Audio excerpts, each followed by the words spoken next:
considerado no movimento do design inteligente como o livro que deu o pontapé inicial e motivou outros a se interessarem sobre o assunto.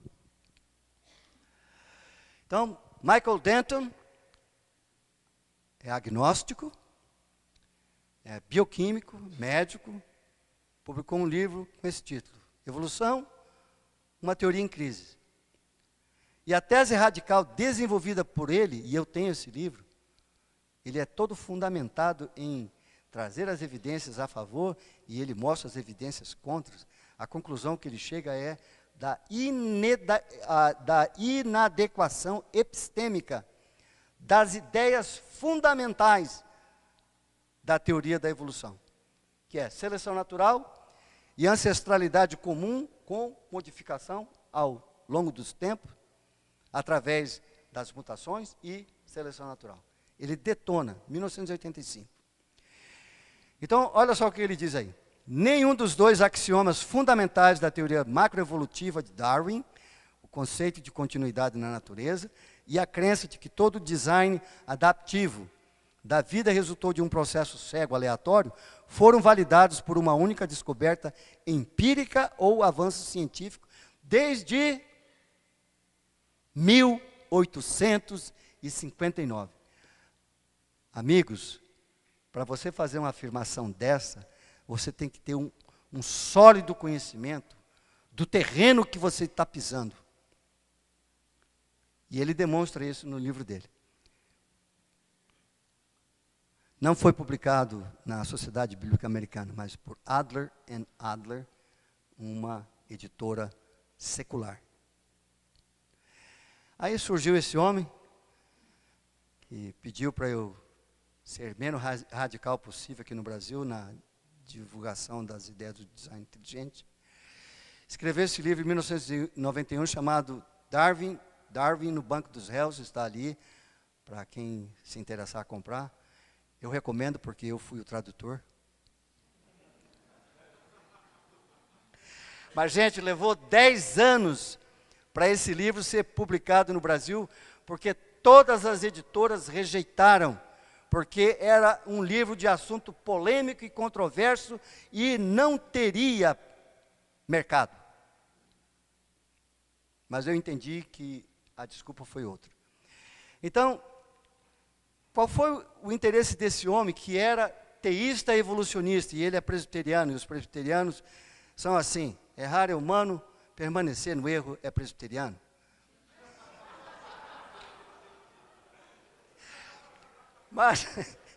Mas Philip Johnson tira um ano sabático e vai para a Inglaterra, teísta evolucionista. E aí ele entra numa livraria em Londres, e ele encontra o livro do Richard Dawkins, O Gene Egoísta. E aí ele compra. Vai para casa com a esposa dele, linda, maravilhosa, em vez de passar as férias do ano sabático, né, com a sua esposa, desfrutando de tudo que a boa vida nos dá de um homem com uma mulher. Philip Johnson se mergulha nos livros. Ele achou que a tese desenvolvida pelo Dawkins no Gene Egoísta estava furada. E aí ele começou a fazer questionamentos. Ele começou saindo do quarto dele de hotel e indo para as bibliotecas das universidades. E aí começou a pedir ajuda dos bibliotecários para levantar material. E ele foi estudando, e aí ele chegou à conclusão que ele deveria escrever alguma coisa daquilo que ele tinha compreendido, que deveria esmagar a oposição e expor o darwinismo como pseudociência. Eles gostam de usar essa palavra contra nós, né? Pseudociência. Então, amigo, o homem que vai fundamentar as bases do movimento do design inteligente, ele escreve um livro para demonstrar que as teses do evolucionismo é pseudociência. Então, a crítica severa dele se encontra logo no começo do livro. O meu propósito é examinar a evidência nos seus próprios termos, sendo cuidadoso em distinguir a própria evidência de qualquer viés religioso ou filosófico que possa distorcer a nossa interpretação daquela evidência. Eu admito que os cientistas da criação, e aí ele traz para alguns que acreditam que o criacionismo é ciência. O Philip Johnson, ele diz que existe um preconceito na parte desses cientistas com o pré-compromisso fundamentalista, com o fundamentalismo bíblico. E eu terei muito pouco a dizer sobre a posição deles. A questão que eu quero investigar é se o darwinismo é baseado numa avaliação imparcial da evidência científica ou se é outro tipo de fundamentalismo. Ele diz que é, e eu assino embaixo.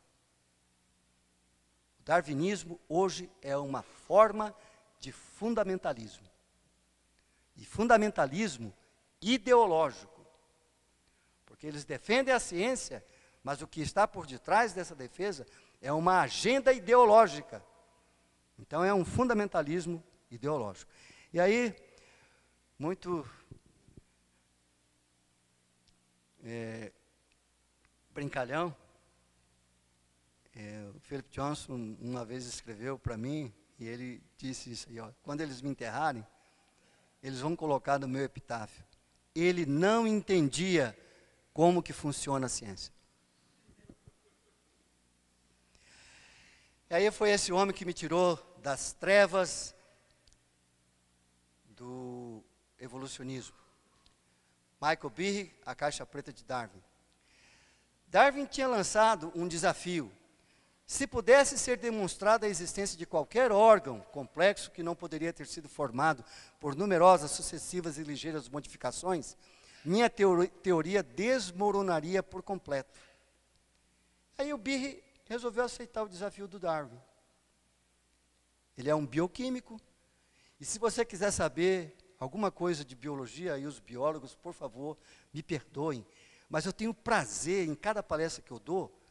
Se você quiser saber alguma coisa a respeito da origem da vida, não pergunta para biólogo, não. Pergunta para bioquímico, porque são eles que sabem a parte dura daquilo que a ciência pode demonstrar como sendo evidência.